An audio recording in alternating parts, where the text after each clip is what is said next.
માતા સરસ્વતી શ્વેત વસ્ત્રને ધારણ કરનારી છે. મહાદેવની સાધનામાં પણ શ્વેત વસ્ત્રો પહેરવા જોઈએ અને સોમવારના દિવસે પણ શ્વેત વસ્ત્રો ધારણ કરવા જોઈએ. શાંતિ આપનારા, સુમતિ આપનારા શ્વેત વસ્ત્રોથી માનસિક પ્રભાવ આપણો બદલે છે. અને બને ત્યાં સુધી કોટન વસ્ત્રો પહેરવાનો આગ્રહ રાખો. બહુ રેશમી વસ્ત્રો નહીં પહેરવા. એ કીડાઓમાંથી બને છે, રેશમના કીડા આવે છે. કોટન વસ્ત્ર રૂમાંથી બને છે. ખેડૂતના ખેતરમાં કપાસ થયો હોય એમાંથી કોટન વસ્ત્રો બને છે.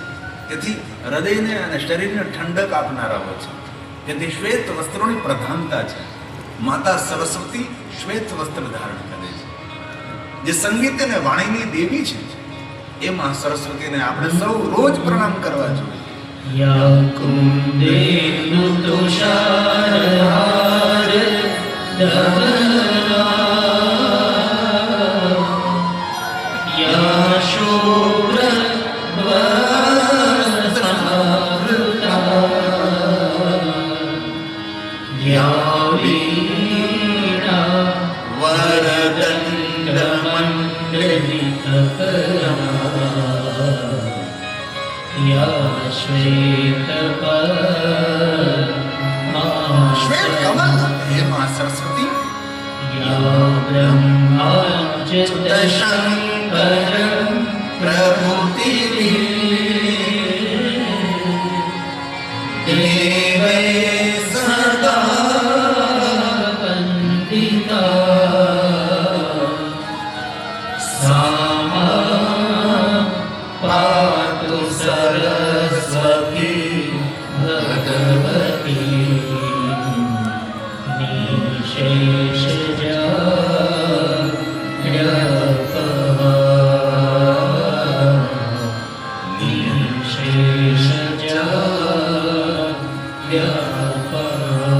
સમારમાં વિસ્તરમાં આંખ ખોલતા આપણા કુલ દેવતાઓને યાદ કરી, પિતૃ દેવતાઓને યાદ કરી, ધરતી પર પગ મૂકતા પહેલા માતા પૃથ્વીને પ્રણામ કરવા જોઈએ.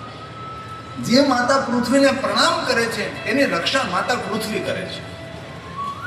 આપણે બધું જ ભૂલવા લાગ્યા છે.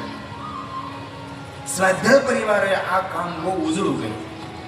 લોકોને જીવતા શીખવાડ્યું છે કે કેવી રીતે આપણે સવાર હોવી જોઈએ, કેવી આપણે રાત્રિ હોવી જોઈએ, કેવું આપણું ભોજન હોવું જોઈએ. આ સ્વાધ્યાય પરિવારે પૂજ્ય પાંડુરંગ શાસ્ત્રી, પૂજ્ય દાદાએ ખૂબ સમાજને આપ્યું. અને સમયે સમયે મહાપુરુષો, યુગ પુરુષો ધરતી પર આવતા રહે અને સમાજને રૂડું માર્ગદર્શન આપતા રહે છે. બ્રહ્મલીન ગમરેજી બાપા આવ્યા,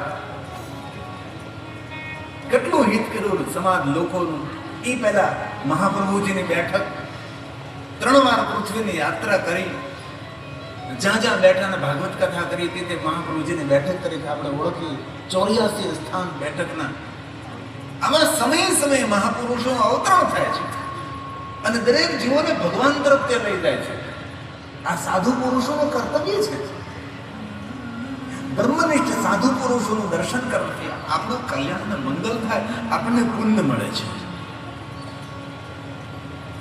તેથી સાધુ પુરુષોને કોઈ દિવસ નિંદા ન કરે. જગતનું હિત કરનારા, લોકોનું હિત કરનારા હોય છે. તો બીજો એક નિયમ ધારણ કરવાનો છે કે સવારમાં ધરતી પર પગ મૂકતા પહેલા માતા પૃથ્વીને પ્રણામ કરો. માતા પૃથ્વી આપણી રક્ષા કરે. આ નાનકડી વાતો પણ જીવનમાં બહુ મોટું પરિણામ લાવશે, બહુ મોટી ઉર્જા આપશે. અને કોઈ દિવસ સવારમાં ઉઠીને ખાલી પેટે મોઢામાં તમાકુ કે માવો નહીં નાખો, બીડી નહીં. જો કે આપણો વિસ્તાર તો બહુ સારો છે. અહીં તો કોઈ માવો નથી ખાતું, અહીં તો કોઈ તમાકુ નથી ખાતું, અહીં તો કોઈ બીડી પીતું નથી. આપણો વિસ્તાર તો કેટલો વ્યસન મુક્ત વિસ્તાર છે. આપણા વિસ્તારની તો વાત જ ન પૂછો ને. આપણો પૂરો વિસ્તાર, આપણું જે પ્રાંગણ છે એટલું આમાં કોઈ વ્યસન નથી. તો રસ્તા પર ચાલીએ ત્યારે ખબર પડે કેટલા લોકો થૂકેલા છે.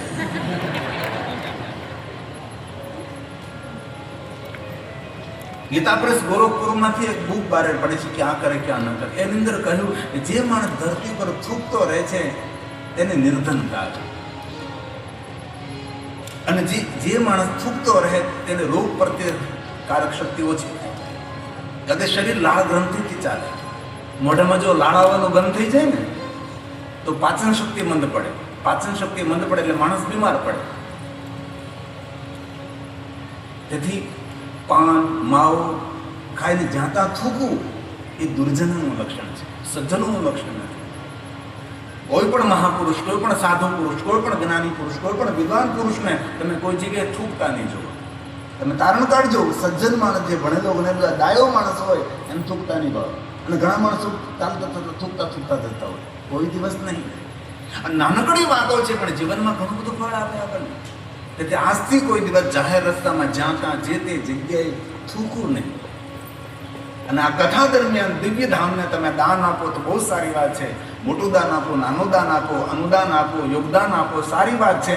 પણ આ કથા દરમિયાન કોઈને તમાકુ ગુડકા બીડી પીવાની આદત હોય એ પણ માતાજીને સમર્પિત કરી શકે કે માં, જે તમાકુ ગુડકા બીડી પીવાનો ખર્ચો હતો ને એ બધો તારા મંદિરમાં આપથી આપીશ અને બીડી ગુડકાને માવું છું. આજે મારો ખર્ચ છે. 20 માવા ખાય લોકો, 10 ખાય. ભલે માવો ખાવો જોઈએ, વાંધો નથી, પણ આપણા બાળકો પર આપણે દયા રાખવી જોઈએ ને કે આપણે નહીં હોય તો આપણા બાળકોનું શું થશે? આપણા વૃદ્ધ માતા પિતાને આપણી પાસેથી કેટલી અપેક્ષાઓ છે. તેથી આજથી બીજો નિયમ યાદ રાખવાનો છે, ધરતી પર પગ મૂકે પહેલા માતા પૃથ્વીને પ્રણામ કરવા, માતાની વંદના કરવી. માં, અમારી રક્ષા કરજે. આખો દિવસ અમે તારા પર વિચરણ કરવાના છે, તારા પર પગ મૂકવાના છે.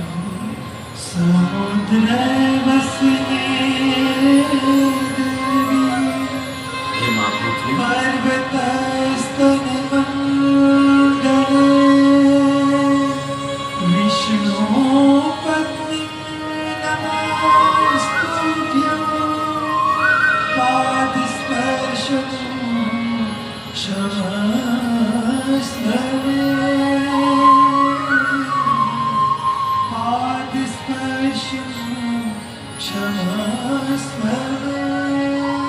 અને બીજી વાત યાદ રાખવાની છે, ધરતી પર પગ મૂક્યા પછી માતા પૃથ્વીનું તો પ્રણામ કરીએ, પણ જ્યારે જલપાન કરીએ, જ્યારે આપણે પાણી પીએ છીએ, જ્યારે ભૂલ્યા વગર શ્રી હરિ ભગવાન વિષ્ણુ, ભગવાન નારાયણને યાદ કરવા.